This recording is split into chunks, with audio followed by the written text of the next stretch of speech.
A obesidade infantil é uma questão preocupante para todos os pais.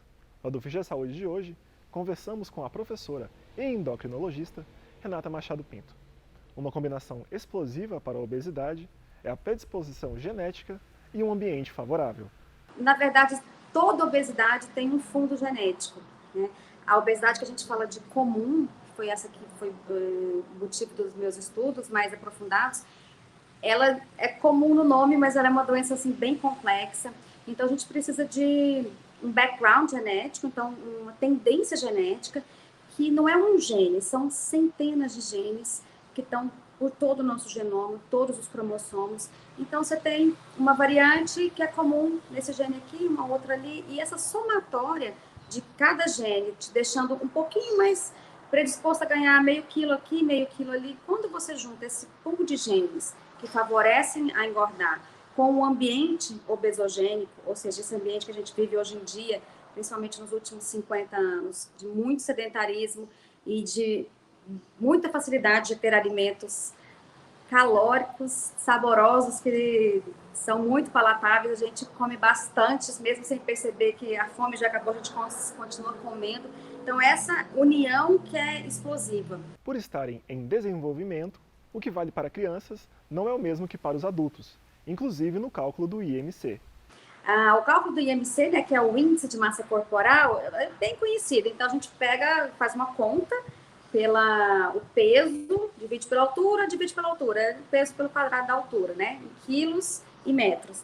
Então para adultos, são números estanques, né, você tem, então, até 25 tá ok, de 25 a 30 sobrepeso, a partir de 30 de obesidade. A criança são números bem mais baixos. Às vezes tem dois filhos, um bebê de 9 meses, um de 2 anos e 9 meses, né? 2 anos de diferença. Nossa, o bebê come muito mais do que o outro. Esse meu filho mais velho comia tanto. Ai, tem alguma coisa errada, quer dar muita comida para essa criança. O apetite vai diminuir proporcionalmente ao tamanho da criança. A velocidade de ganho de peso reduz, a velocidade de crescimento reduz e o aspecto geral da criança fica diferente. O auge da magreza, vamos dizer assim, é os 5 anos de idade, ele está bem fininho. Isso é o normal. É muito fácil você deixar passar esse diagnóstico de obesidade na infância, se não está fazendo o acompanhamento certinho. Felizmente, existem fatores de risco que podem ser mapeados e acompanhados, ajudando na prevenção. Bom, a gente tem, claro, né, a genética, e infelizmente a gente não tem como mudar a genética, mas eu tenho como saber, se eu tenho um risco maior, eu já vou ficar mais atenta a essa criança.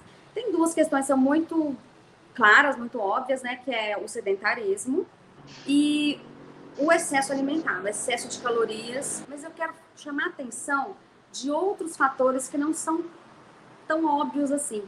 O risco da obesidade na infância começa antes desse bebê ser gerado. Então, depende um tanto de como foi a gravidez e até antes da gravidez. Então, um excesso de peso materno, o paterno está sendo, em estudo parece que tem um efeito também, já interfere. Um excesso de ganho de peso na gestação, o bebê nasce GIG, que é grande para a idade gestacional, isso confere um maior risco de obesidade e síndrome metabólica. E uma coisa que agora tem gente que vai falar, nossa, se o bebê sofreu desnutrição intrauterina, nasceu pequenininho, PIG, que é o pequeno para a idade gestacional, tanto de peso ou de estatura ou das duas coisas, esse bebê sofreu falta de alimento dentro do útero.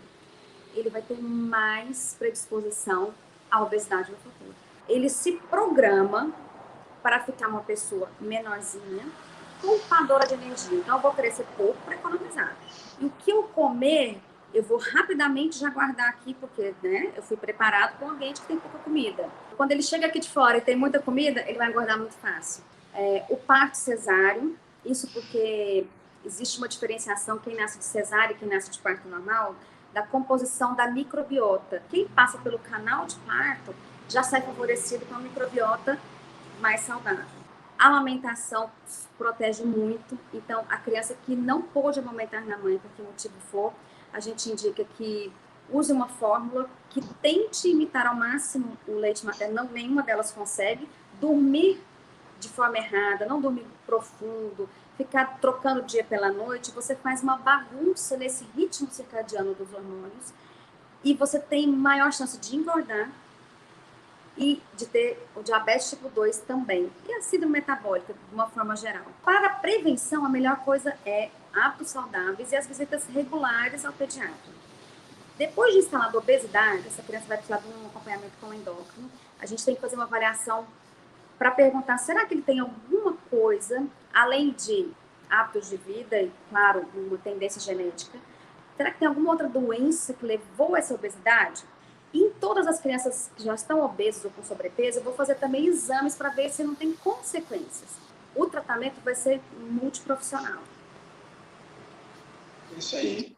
Só isso, professora. Muito obrigado. Obrigada. Muito esclarecedor. E vamos nos cuidar. Obrigado. Vamos sim. Tchau, tchau. Até a próxima.